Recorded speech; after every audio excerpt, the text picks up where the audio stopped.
Welcome to week 5 in the journey through the Bible, what we're calling Our Story. A story about our ancestors, our great-great-great-grandparents in the faith who lived long ago, but to whom we're still connected in a very real way today. We have concluded our journey through the book of Genesis. And you'll recall that the last story in the book of Genesis is the story of Joseph, who sees his family safely into the land of Egypt. A drought is in Canaan, and Joseph, who's become the right-hand man to Pharaoh, has made a way for the family of Israel to come and settle in the rich Nile Delta of Egypt. And things are going very well. At the conclusion of the book of Genesis, we read that Joseph dies. And with the death of Joseph, the stage is set for the great, possibly the greatest drama of all the Old Testament, the drama of the Exodus from slavery in Egypt. With Joseph's death and with the rise of a new Pharaoh, the people of Israel fall into disfavor among the Egyptians.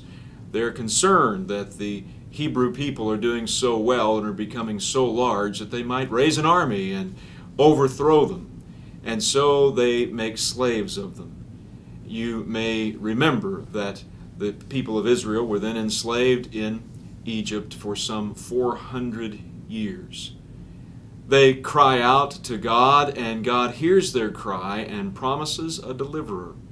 In the book of Exodus, which we'll be reading next, we learn that that deliverer's name is Moses. Maybe you can remember as a young person seeing Cecil B. DeMille's movie, The Ten Commandments, and many other dramas and great creative works have come from this story of the Exodus. The importance of the Exodus in the Old Testament is difficult to overstate. If Christians see all of history through the lens of the death and resurrection of Jesus, the people of the Old Testament, and still it's been said many of the faithful Jewish people today, view history through the lens of the Exodus in many ways. One of the things you might be asking yourself and talking about in the small group is if the Exodus really is God's great move among His people, and if the Exodus is sort of the pinnacle of God's activity among His people, what does that say about God? And what does that say about people? Anyone who wants to study the Old Testament needs to be asking that question, because the Exodus is very, very important. So God uses a great leader, Moses, probably the key figure of the Old Testament. When we think of all of the major players in the story of the Old Testament, Moses is possibly right up at the very top.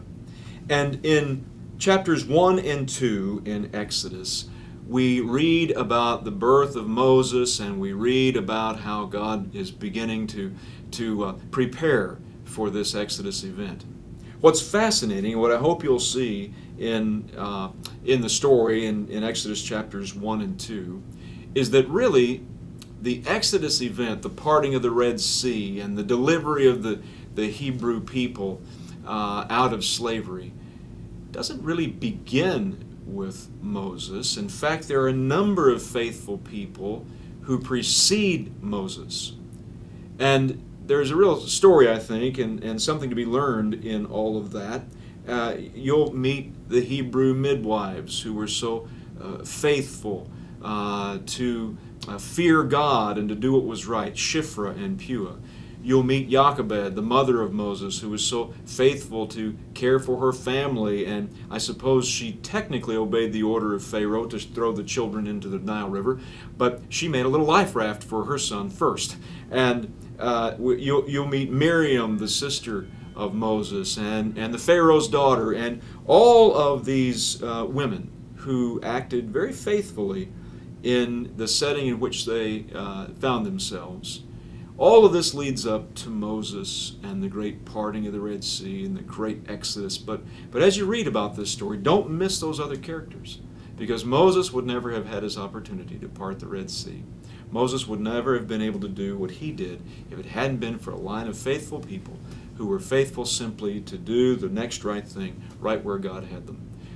You and I may or may not ever have the opportunity to play the role of Moses, but all of us will have the opportunity to be faithful to God in the setting where we find ourselves.